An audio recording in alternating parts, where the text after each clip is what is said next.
السلام علیکم ورحمۃ اللہ تعالیٰ وبرکاتہ۔ سب سے پہلے آقا نامدار مدینے کے تاجدار دونوں عالم کے مالک و مختار کی بارگاہ کے بسم اللہ میں اپنی غلامی کا ثبوت پیش کرتے ہوئے درود پاک کا نذرانہ پیش کریں کہ اللہ رب محمد صلی اللہ علیہ وسلم نحن عباد محمد صلی اللہ علیہ وسلم صلی علیہ وسلم یا رسول اللہ صلی اللہ تعالی علیہ وسلم۔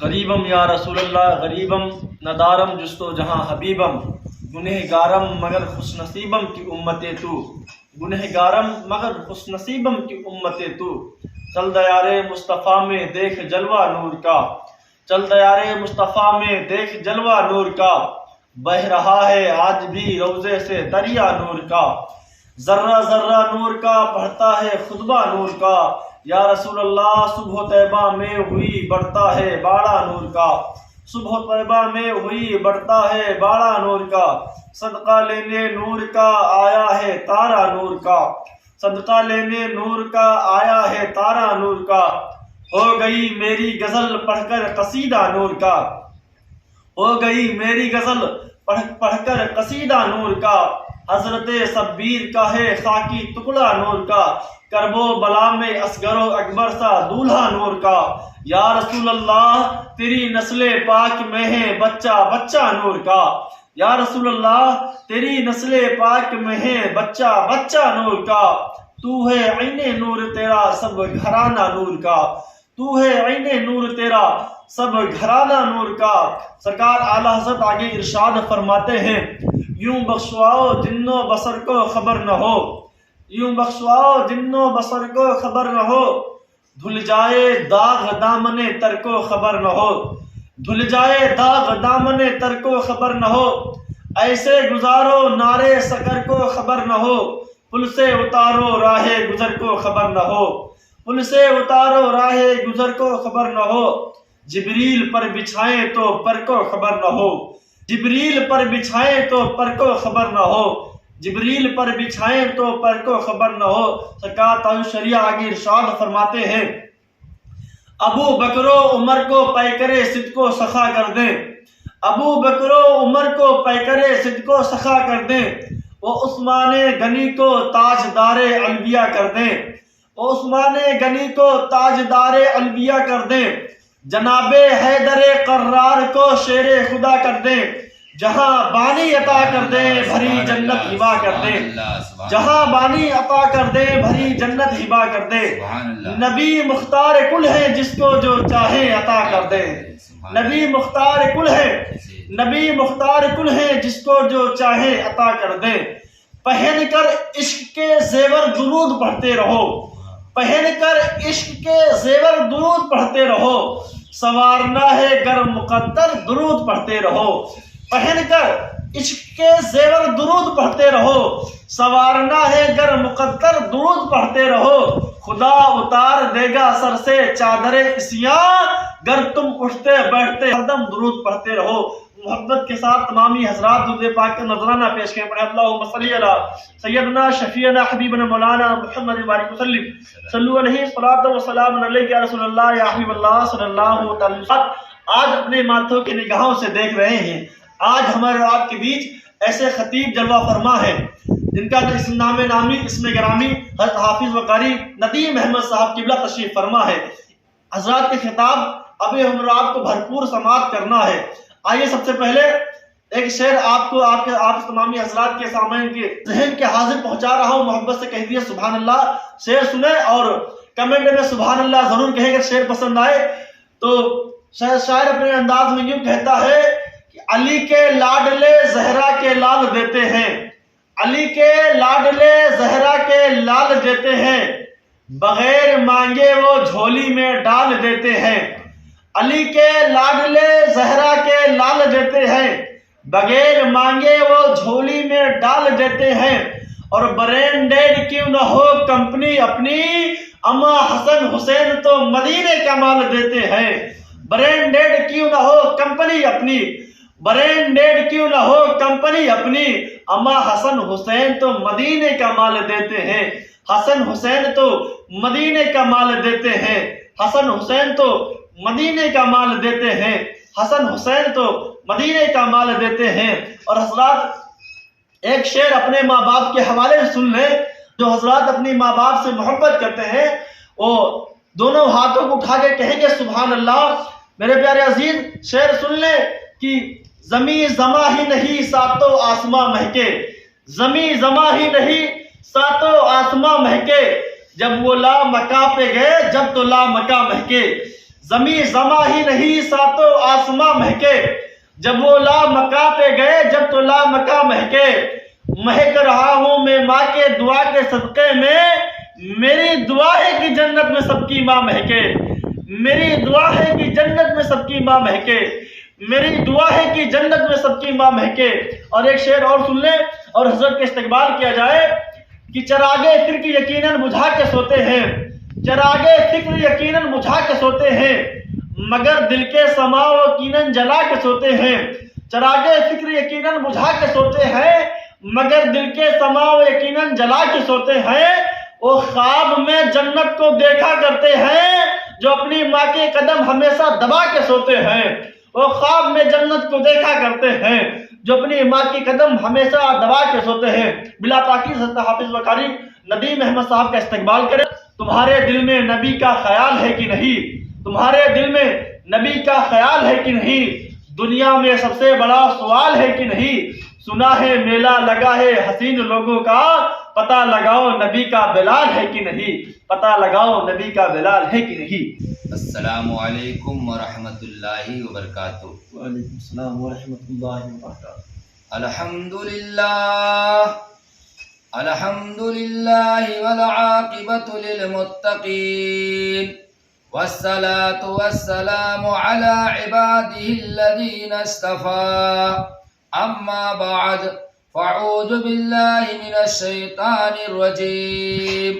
بسم اللہ الرحمن الرحیم. عن عثمان قال قال رسول اللہ صلی اللہ تعالی علیہ وسلم خیرکم من تعلم القرآن وعلمہ.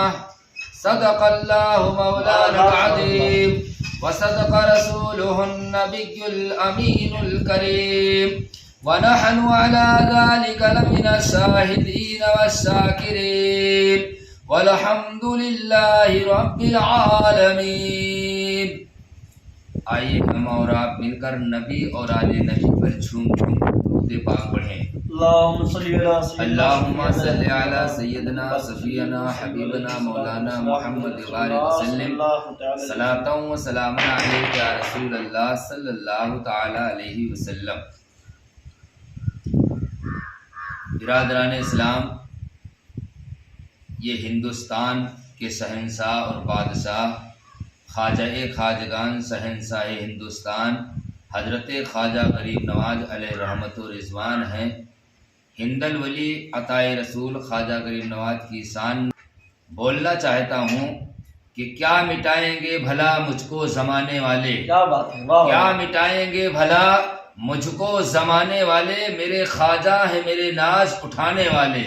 اور خطۂ اجمیر میں وہ ہند کا سلطان ہے، خطۂ اجمیر میں وہ ہند کا سلطان ہے جس کے قدموں سے منور سارا ہندوستان ہے. تسبیح کے دانوں کو بکھرنے نہیں دیتے، تسبیح کے دانوں کو بکھرنے نہیں دیتے، اور خواجہ جسے بناتے ہیں اسے بگڑنے نہیں دیتے. برادران اسلام، آج میں اپنی مختصر سی تقریر میں قرآن کی فضیلت بیان کرنا چاہتا ہوں. جہاں پر قرآن کی تلاوت ہوتی ہے وہاں پر خدا کی رحمت ہوتی ہے، اور جس کے دل میں قرآن کی قدر ہوگی قرآن کو بھی قیامت کے دن اس شخص کی خبر ہوگی. بے شک بے شک. قرآن مقدس اللہ کا کلام ہے کہ قرآن پڑھنے پر ایک حرف پڑھنے پر 10 نیکیاں لکھی جاتی ہیں، اور 10 حرف پڑھنے پر 100 نیکی لکھی جاتی ہے. میں الف لام میم کو ایک حرف نہیں کہتا، بلکہ الف ایک حرف ہے، لام ایک حرف ہے، میم ایک حرف ہے. جس نے الف لام میم پڑھا 30 نیکیاں اس کے نامہ اعمال میں لکھی گئی. بے شک. قرآن اللہ کا سچا کلام ہے۔ بے شک بے شک۔ آؤ دیکھو اللہ کا قرآن وہ قرآن ہے کہ ایک مرتبہ کا واقعہ ہے۔ حضرت امام شافعی رحمۃ اللہ تعالی علیہ اور حضرت امام احمد بن حنبل رحمۃ اللہ تعالی علیہ کا زمانہ تقریباً ایک ہی گزرا ہے۔ حضرت امام شافعی رحمۃ اللہ تعالی علیہ اپنی بچیوں کو امام احمد بن حنبل کے زہد و تقوی کا داستانیں سنایا کرتے تھے کہ امام احمد بن حنبل بڑے عبادت گزار ہیں، بڑے زہد و تقوی والے ہیں اور بڑے پرہیزگار متقی ہیں، یہاں تک کہ وہ کھانا بھی بہت کم تناول فرماتے ہیں، اور جو ہے ان کی تہجد کی نماز بھی قضا نہیں ہوتی ہے، بڑے عبادت گزار ہے۔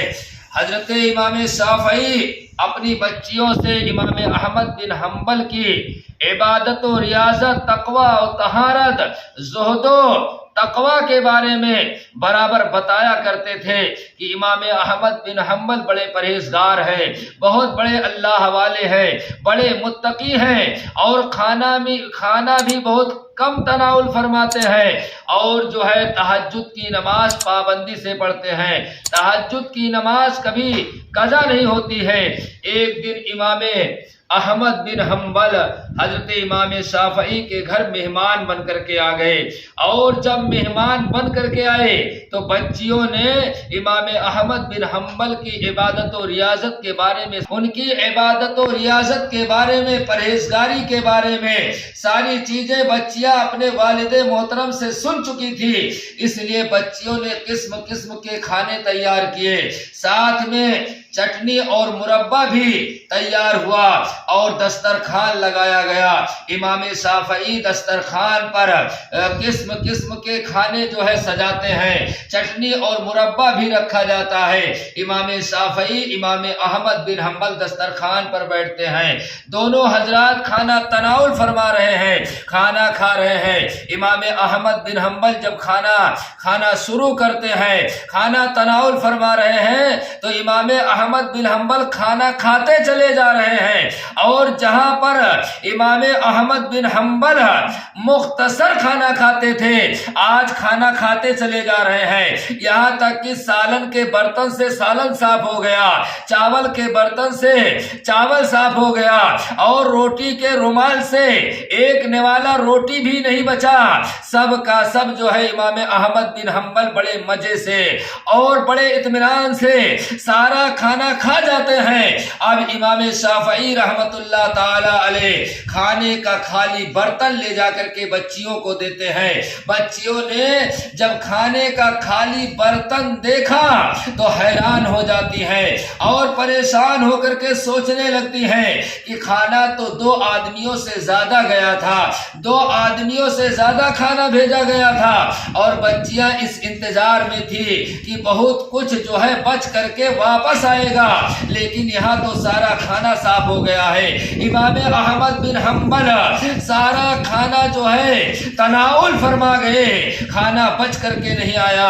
اب امام احمد بن حنبل جو ہے سارا کھانا کھا جاتے ہیں۔ اب امام شافعی کی بچیوں نے سنا تھا اپنے والد محترم امام شافعی سے کہ امام احمد بن حنبل تہجد گزار ہیں، بچیوں نے پانی کا ایک لوٹا دیا اور کہا اسے حضرت کے کمرے میں رکھ دیجئے تاکہ تہجد کے وقت حضرت نماز پڑھنے کے لیے جو ہے وضو کریں گے۔ اور پھر حضرت امام شافعی اس پانی کے لوٹے کو لیتے ہیں اور مصلی لیتے ہیں، امام احمد بن حنبل کے کمرے میں تشریف لے جاتے ہیں، اور جانے کے بعد پانی کے لوٹے کو چارپائی کے نیچے رکھ دیتے ہیں اور جائے نماز مصلی بھی دے دیتے ہیں کہ حضرت کو صبح تہجد کے وقت کوئی ضرورت نہ پڑے۔ اب امام احمد بن حنبل کے کمرے میں پانی رکھ دیا گیا، مصلی پیش کر دیا گیا، امام شافعی اپنے کمرے میں آ جاتے ہیں۔ اب امام شافعی رحمت اللہ تعالی علیہ نے سوچا لاؤ چلے رات میں چل کر کے امام احمد بن حنبل کو تہجد کی نماز کے لیے جگا دیں۔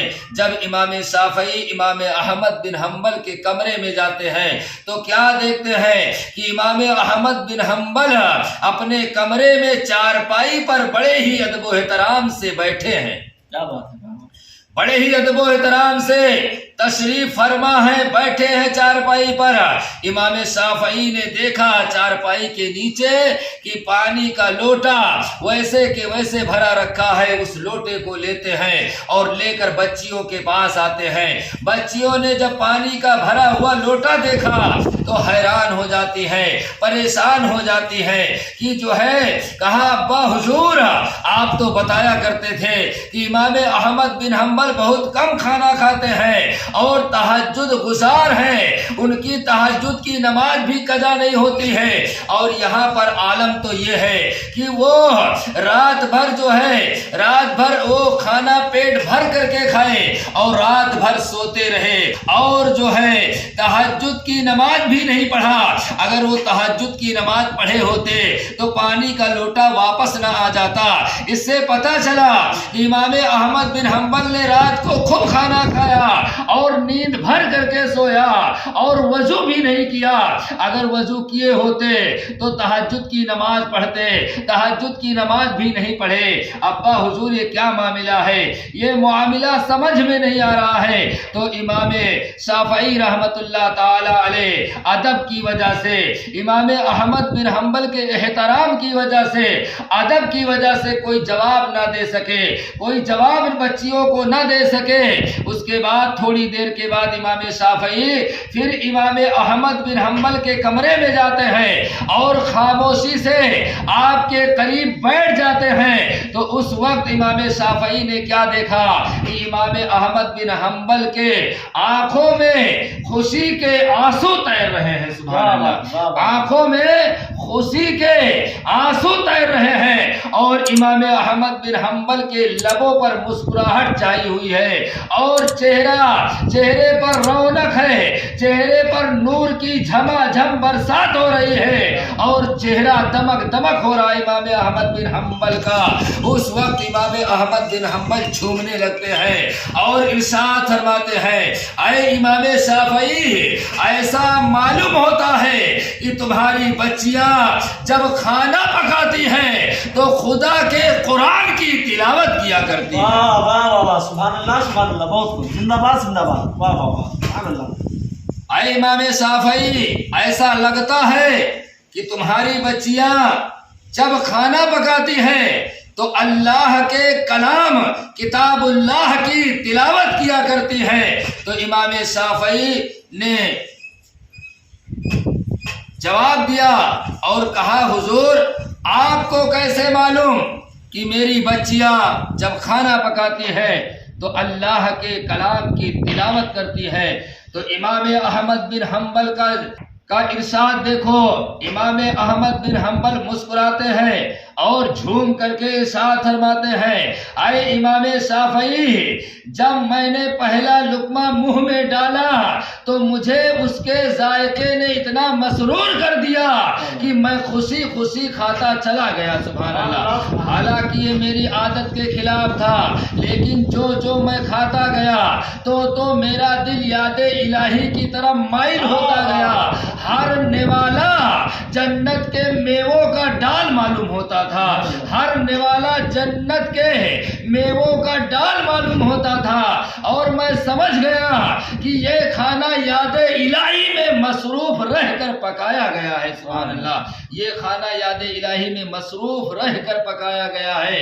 اے امام شافعی، یہ سوچتے سوچتے میں سارا کھانا کھا گیا کہ اب کہیں ایسا کھانا نصیب ہو یا نہ نصیب ہو۔ اے امام شافعی، تم نے کھانے کا خالی برتن اور پانی کا لوٹا لے جا کر کے بچیوں کو دیا اور تمہاری بچیاں حیران ہو گئی۔ اے امام شافعی سنو، میں نے جو قرآن والے کھانے کو کھایا ہے، قرآن کی تلاوت والے کھانے کو جو میں نے کھایا ہے، وہ کھانا کھانے کی وجہ سے مجھے اتنا مزہ ملا، اتنی لذت ملی کہ رات بھر مجھے نیند نہیں آئی۔ سبحان اللہ، جب مجھے نیند نہیں آئی، میں جاگتا رہا تو میرا وضو قائم رہا، میرا وضو جو ہے برقرار رہا، اور جب میرا وضو برقرار رہا تو عشاء والے وضو سے میں نے تہجد کی نماز ادا کر لیا، میں نے تہجد کی نماز ادا کر لیا، اور جب تہجد کی نماز میں نے ادا کر لیا اور مجھے وضو کرنے کی ضرورت نہیں پڑی تو میں نے پانی بھی استعمال میں نے نہیں کیا، میں نے استعمال نہیں کیا۔ اے امام شافعی، کھانے کا خالی برتن اور پانی کا لوٹا تم لے جا کر کے اپنی بچیوں کو دیے، بچیاں تمہاری حیران ہو گئی اور بچیوں نے تم سے پوچھا، تم نے ادب کی وجہ سے بچیوں کو کچھ بتایا نہیں، اور اے امام شافعی میں نے معرفت کی وجہ سے تم سے کچھ چھپایا نہیں۔ جہاں پر قرآن کی تلاوت ہوگی وہاں پر خدا کی رحمت ہوگی، جس کے دل میں قرآن کی قدر ہوگی قرآن کو بھی قیامت کے دن اس کی خبر ہوگی۔ ایک بار درود پاک پڑھی، اللہم صلی علی سیدنا و صفینا حبیبنا مولانا محمد بارک وسلم، صلاۃ و سلام علیک یا رسول اللہ صلی اللہ تعالی علیہ وسلم۔ ایک آخری بات اور سن لیجئے، ایک واقعہ میں اور پیش کرتا ہوں آپ حضرات کے سامنے۔ قرآن اللہ کا کتاب ہے، یہ نہ کبھی مٹا ہے اور نہ مٹے گا، بلکہ مٹانے والے خود مٹ جائیں گے۔ واثق باللہ کے زمانے میں جب سرکاری طور پر قرآن کو مخلوق اور مٹ جانے والی کتاب ثابت کیا جانے لگا تو جو لوگ قرآن کو مخلوق اور مٹ جانے والی کتاب نہیں مانے انہیں واثق باللہ ظالم بادشاہ نے کو پکڑ پکڑ کر کے پھانسی دے دیا گیا، انہیں پکڑ پکڑ کر کے پھانسی دے دیا گیا۔ ایسے علماء حق کی ایک ذات جن کا نام امام احمد بن نصر الخزائی رحمت اللہ تعالی علیہ ہے، امام احمد بن نصر الخزائی کو دربار میں بلایا گیا اور بلانے کے بعد میں خلیفہ واثق باللہ ظالم بادشاہ نے کہا، قرآن کو مخلوق اور مٹ جانے والی کتاب مانو۔ امام احمد بن نصر الخزائی نے فرمایا کہ یہ قرآن مخلوق نہیں ہے بلکہ غیر مخلوق ہے۔ سبحان اللہ، یہ قرآن مخلوق نہیں ہے بلکہ غیر مخلوق ہے، یہ قرآن مخلوق نہیں ہے اور مٹ جانے والی کتاب نہیں ہے، یہ قرآن اللہ کا سچا کلام ہے، یہ قرآن نہ کبھی مٹا ہے اور نہ مٹے گا بلکہ مٹانے والے خود مٹ جائیں گے۔ سبحان اللہ، بہت خوب۔ تو خلیفہ واثق باللہ ظالم بادشاہ نے حکم دے دیا کہ امام احمد بن نصر الخزائی کو بھرے چوک میں پھانسی دے دی جائے اور ان کی لاش کو 7 دن تک وہیں پر لٹکا کر رکھا جائے۔ امام احمد بن نصر الخزائی کو دربار میں بلایا گیا، آپ سے کہا گیا کہ آپ قرآن کو مٹ جانے والی کتاب مانو، قرآن کو مخلوق مانو۔ امام احمد بن نصر الخزائی نے ارشاد فرمایا، یہ قرآن مخلوق نہیں ہے، یہ مٹ جانے والی کتاب نہیں ہے، قرآن اللہ کا سچا کلام ہے، نہ یہ کبھی مٹا ہے نہ مٹے گا بلکہ مٹانے والے خود مٹ جائیں گے۔ ظالم بادشاہ نے حکم دے دیا ان کو پھانسی دے دی جائے۔ بھرے چوک میں امام صاحب کو پھانسی دے دی جاتی ہے اور آپ کی لاش کو بھرے چوک میں لٹکا کر کے 7 دن رکھا جاتا ہے۔ اے پیارے آقا کے پیارے دیوانوں، غوث اعظم کو چاہنے والوں، غریب نواز کو ماننے والوں، اعلیٰ حضرت سے پیار کرنے والوں، آؤ دیکھو جو اللہ کا ہو جاتا ہے اللہ اس کا ہو جاتا ہے، جو اللہ کا ہو جاتا ہے وہ دنیا کے کسی بادشاہ سے ڈرتا نہیں ہے، جو اللہ کا ہو جاتا ہے وہ کسی ظالم سے ڈرتا نہیں ہے، جو اللہ کے کلام سے محبت کرتا ہے وہ کسی بدکار سے ڈرتا نہیں ہے، جو اللہ کے کلام سے محبت کرتا ہے اس کے اندر کسی کا خوف نہیں ہوتا ہے، جو خدا کے قرآن سے پیار کرتا ہے اس کے اندر خوف خدا ہوتا ہے، مصطفیٰ کا پیار ہوتا ہے۔ پھانسی دے دی گئی اور آپ کے لاش کو 7 دن تک لٹکا کر کے رکھا گیا۔ وہ کوتوال جسے پہرے دار بنایا گیا تھا، پہرے دار پر مقرر کیا گیا تھا، لاش پر پہرا دے رہا تھا۔ کوتوال کا بیان ہے، آپ تاریخ اٹھا کر کے دیکھو، کوتوال اپنی زبان سے کہتا ہے کہ میں نے دیکھا کہ جب رات ہوتی تھی سارے لوگ اپنے اپنے گھر چلے آتے تھے اور امام صاحب کا چہرہ خود بخود خانہ کعبہ کی طرف ہو جاتا تھا، خود بخود امام صاحب کا چہرہ قبلہ کی طرف ہو جاتا تھا۔ اور کوتوال کہتا ہے کہ میں نے اپنے آنکھوں سے دیکھا کہ امام احمد بن نصر الخزائی کا اونٹ جو ہے ہلتا تھا، ہونٹ جو ہے ہلتا تھا، اور آپ کی زبان سے سورہ یاسین پڑھنے کی تلاوت میں سنا کرتا تھا۔ سورہ یاسین کی آواز میں اپنے کانوں سے سنتا تھا، اپنے کانوں سے میں سنتا تھا۔ کوتوال کا بیان ہے کہ ایک ہفتے تک لاش کو لٹکا کر کے رکھا گیا، لیکن اس لاش سے بدبو نہیں بلکہ خوشبو آ رہی ہے۔ سبحان اللہ، اس لاش سے بدبو نہیں بلکہ خوشبو آ رہی ہے، مہک آ رہی ہے، اور جو ہے سورہ یاسین پڑھنے کی آواز جو ہے میں اپنے کانوں سے سنا کرتا تھا۔ جہاں پر قرآن کی تلاوت ہوتی ہے وہاں پر خدا کی رحمت ہوتی ہے، اور جس کے دل میں قرآن کی قدر ہوگی قرآن کو بھی قیامت کے دن اس شخص کی خبر ہوگی۔ تو ایسے ایک واقعات نہیں، ہزاروں واقعات آپ کو ملیں گے۔ جس نے قرآن سے محبت کیا ہے، جس نے قرآن سے لو لگایا ہے، وہ مرنے کے بعد بھی اپنے قبر میں زندہ رہتا ہے، اور جو ہے اس کی لاش جو ہے سڑتی نہیں ہے، اس کی لاش جو ہے مٹتی نہیں ہے، اس کی لاش جو ہے ختم نہیں ہوتی ہے۔ تو اے مسلمانوں، قرآن سے محبت کرو، قرآن سے پیار کرو۔ اللہ کے پیارے نبی صلی اللہ تعالی علیہ وسلم کی حدیث شریف ہے، عن عثمان قال قال رسول اللہ صلی اللہ تعالی علیہ وسلم خیرکم من تعلم القرآن وعلمہ۔ حضرت عثمان غنی رضی اللہ تعالیٰ عنہ نے ارشاد فرمایا کہ سرکار مدینے کے چاند محمد رسول اللہ صلی اللہ تعالیٰ علیہ وسلم نے ارشاد فرمایا کہ تم میں سب سے بہترین شخص وہ ہے جس نے قرآن کو سیکھا اور دوسروں کو سکھایا۔ وما علینا الا البلاغ۔ السلام علیکم ورحمۃ اللہ وبرکاتہ۔